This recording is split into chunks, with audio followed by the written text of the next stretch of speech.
High court తీర్పుకు సంబంధించి నిరుద్యోగులంతా హర్షం వ్యక్తం చేస్తూ ఉన్నారు. గ్రూప్ 1 వాటిని మళ్ళీ దిద్దాలి, వాల్యుయేషన్ కరెక్ట్ జరగలేదని హైకోర్టు తీర్పుపై నిరుద్యోగులంతా హర్షం వ్యక్తం చేస్తున్నారు. అయితే ఈ తీర్పుపై డివిజన్ బెంచ్కి వెళ్ళిన ప్రభుత్వం ఆలోచించడంపై వీళ్ళు నిరుద్యోగులంతా కొంత మండిపడుతున్న పరిస్థితి కనిపిస్తుంది. మనతో పాటు గ్రూప్ 1 సంబంధించి ఇష్యూస్ మాట్లాడడానికి మనకు అశోక్ నగర్లో ఒక నిరుద్యోగి ఉన్నారు. అన్న, ఏం పేరు అన్న? నా పేరు నరసింహ. నేను గ్రూప్ 1 ఆస్పిరెంట్ను. అయితే నిన్న జరిగిన హైకోర్టు తీర్పును మేము స్వాగతిస్తూ ఉన్నాం. ఎందుకు అనంటే గ్రూప్ 1 మెయిన్స్ పేపర్ ఎవాల్యుయేషన్ అనేది ఫేర్గా జరగలేదు.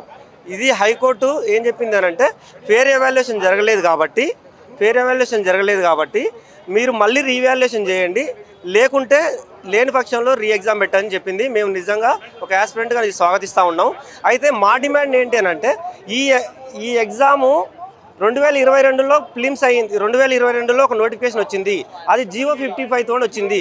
అందులో జీవో 55లో ఎస్సీ ఎస్టీ బీసీలకు రిజర్వేషన్లు ఫాలో అయ్యారు. కానీ 2024లో ఇచ్చిన నోటిఫికేషన్ దీన్ని కంటిన్యూస్గా అది క్యాన్సిల్ చేసి ఇచ్చిన ఈ నోటిఫికేషన్లో జీవో 29 ఇవ్వడం వల్ల రూల్ ఆఫ్ రిజర్వేషన్ ఫాలో కాలేదు. కాబట్టి ఆ జీవో 29 తీసేసి ప్లిమ్స్ కాంచి కండక్ట్ చేసినా కూడా మేము డిమాండ్ చేస్తూ ఉన్నాం, ప్లిమ్స్ కాంచి మళ్ళీ కండక్ట్ చేయమని.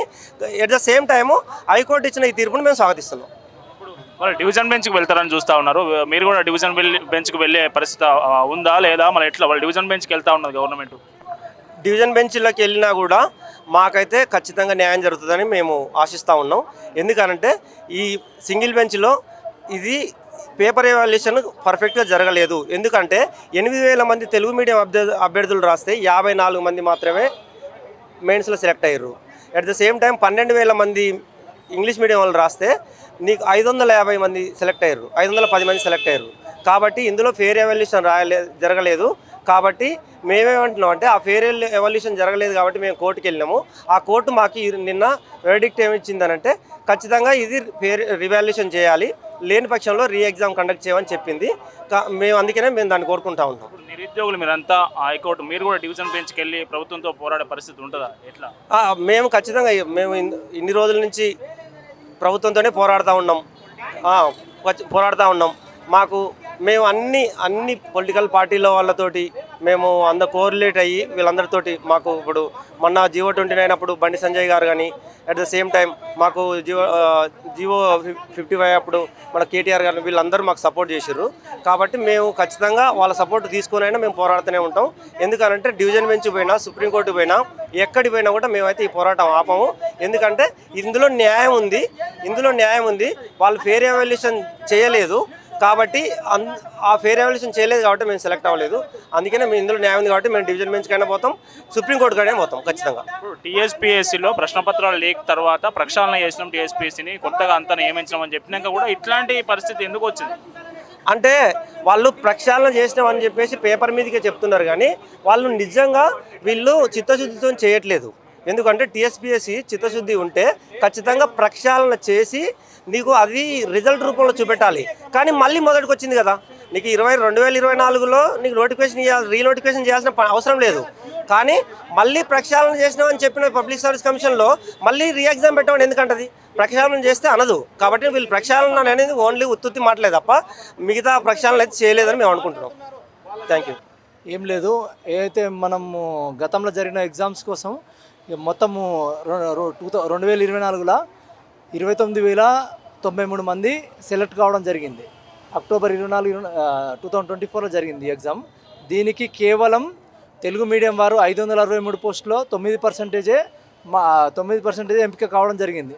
మా విషయం ఏంటంటే ఇక్కడ జరిగే ట్రాన్స్పరెన్సీ లేక, సరైన ప్రొఫెసర్లతోటి దిద్దలేక ఇక్కడ జరిగిన విషయాలు చాలా లోపభూష్టంగా ఉందని చెప్పేసి హైకోర్టు నిన్న ఒక కేసు కొట్టేయడం జరిగింది. అన్న, ఏంటన్నా ప్రభుత్వం మళ్ళీ డివిజన్ బెంచ్కి వెళ్ళబోతుందని చెప్తున్నాను.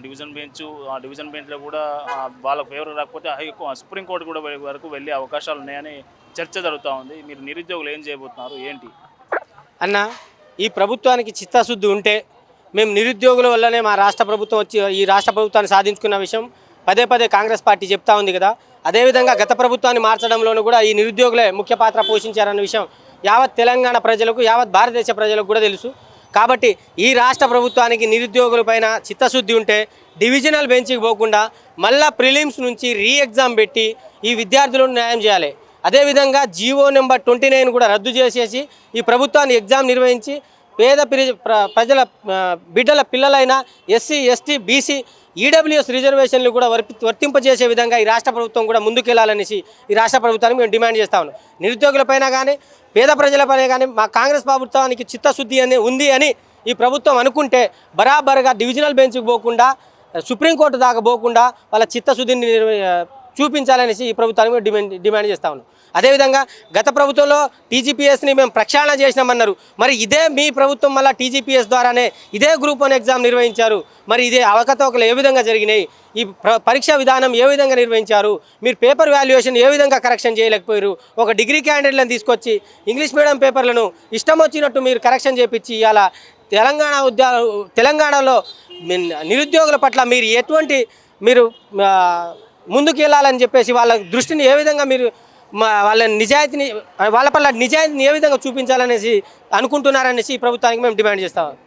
తర్వాత కార్యాచరణ ఎట్లా ఉంటుంది, ఏం చేయబోతున్నారు? ఇప్పుడు డివిజనల్ బెంచ్కి పోతే దాన్ని కూడా మేము ఎదుర్కోవడానికి సిద్ధంగా ఉన్నాం. గతంలో కూడా ఇదే పిల్లర్ నెంబర్ 29 సాక్షిగా బండి సంజయ్ గారు జీవో నెంబర్ 29 గురించి ఫైట్ చేశారు. అదేవిధంగా ఇప్పుడు కూడా ఈ డివిజనల్ బెంచ్కి పోవడానికి కూడా బండి సంజయ్ గారు హెల్ప్ చేస్తామన్నారు. డివిజనల్ బెంచ్కి అయినా పోతాం, దాంట్లో సుప్రీంకోర్టు దగ్గర అయినా పోతాం. ఇతర రాజకీయ పార్టీలు వచ్చినా కూడా మాతో పాటు సపోర్ట్ చేయండి, మమ్మల్ని సపోర్ట్ చేయండి నిరుద్యోగులని. మేము ఫైట్ చేస్తాం ప్రభుత్వంతో. మేము ఎంతగా కొట్లాడైనా సరే మా హక్కుల్ని మేము కాపాడుతాం.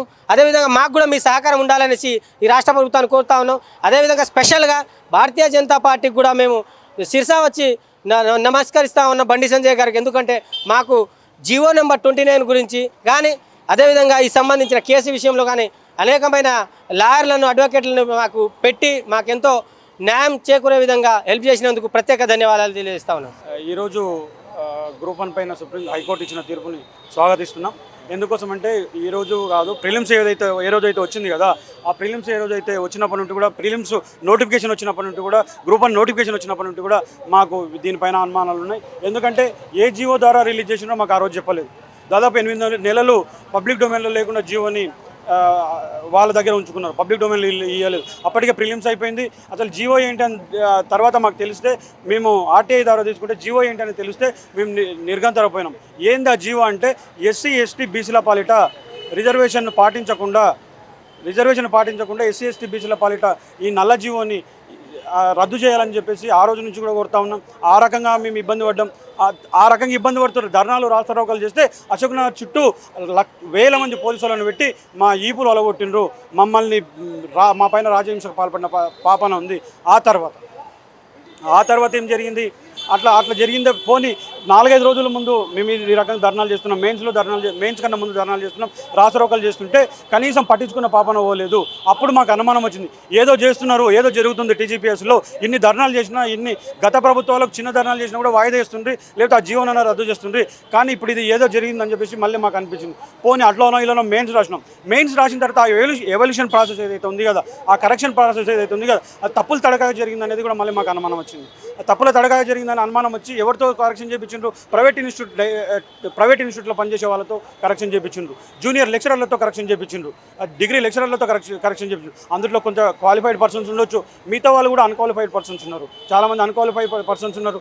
నువ్వు సబ్జెక్ట్ ఎక్స్పర్ట్స్ లేనటువంటి ఇటువంటి పేపర్లని కరెక్షన్ చేయించిండ్రు. ఇవన్నీ కూడా మాకు ఇబ్బంది అయ్యి మేము కోర్టులు మెట్టెక్కినాం. అప్పుడు కోర్టు మెట్లెక్కితే కోర్టు సుదీర్ఘ విచారణ, దాదాపు 2-3 నెలల సుదీర్ఘ విచారణ జరిగితే, ఆ జరిగినప్పుడు ఒక్కొక్క పాయింట్ కోర్టు రేజ్ చేసింది.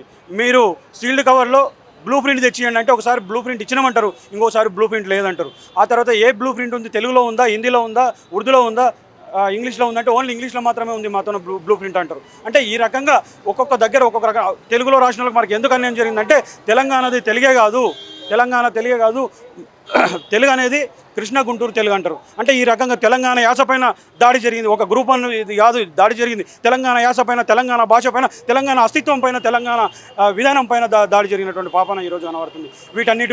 వీటన్నిటి కూడా చెంప చెల్లుం అనే విధంగా అనేక సార్లు దాదాపు 1200 పేజీలు డాక్యుమెంట్ చదివి 225 పేజీల తీర్పు మనకి ఇవ్వడం జరిగింది. 225 పేజీల్లో తీర్పులో చెంప చెల్లుమనే విధంగా ఈ టీజీపీఎస్సీ మీరు నిర్వహించిన పరీక్షల్లో ప్రధానంగా మీరు నిర్వహించిన ఇంటిగ్రిటీ లేదు, ట్రాన్స్పరెన్సీ లేదని చెప్పింది. అటువంటి దాన్ని మేము అటువంటి పిఎస్సిని పబ్లిక్ సర్వీస్ కమిషన్ని ఎట్లా మేము నమ్మాలి అని చెప్పేసి ఈరోజు మేము క్వశ్చన్ చేస్తూ ఉన్నాం.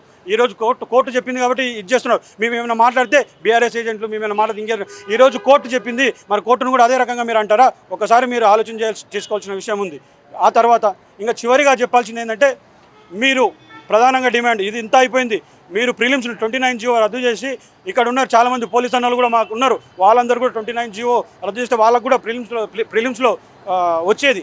కానీ ఎవరికి రాకపోవడం కారణం ఏంటంటే 29 జీవోని రద్దు చేసి, ప్రధానంగా 29 జీవో అనేది మా పాలిట శత్రువు కాబట్టి రద్దు చేసి ప్రిలిమ్స్ నిర్వహించండి, మళ్ళీ రాస్తాం, మేము రాయడానికి రెడీ ఉన్నాం, ప్రిలిమ్స్ నిర్వహించాలని డిమాండ్ చేస్తూ, ఒకవేళ నిర్వహించకుండా డివిజన్ బెంచ్కి వెళ్ళినారు. మీరు డివిజన్ బెంచ్కి వెళ్తే మీరు నిరుద్యోగుల జీవితాలతో చెలగాటమాడుతున్నట్లే, నిరుద్యోగ జీవితాలను ఆగం చేస్తున్నట్టే, నిరుద్యోగులపైన యుద్ధం ప్రకటించినట్లే. అటువంటి యుద్ధం ప్రకటించినటువంటి ఈ ప్రభుత్వాన్ని పైన మేము కూడా యుద్ధం ప్రకటించడానికి రెడీగా ఉంటాం. తస్మాత్ జాగ్రత్త అని చెప్పేసి హెచ్చరిస్తున్నాం.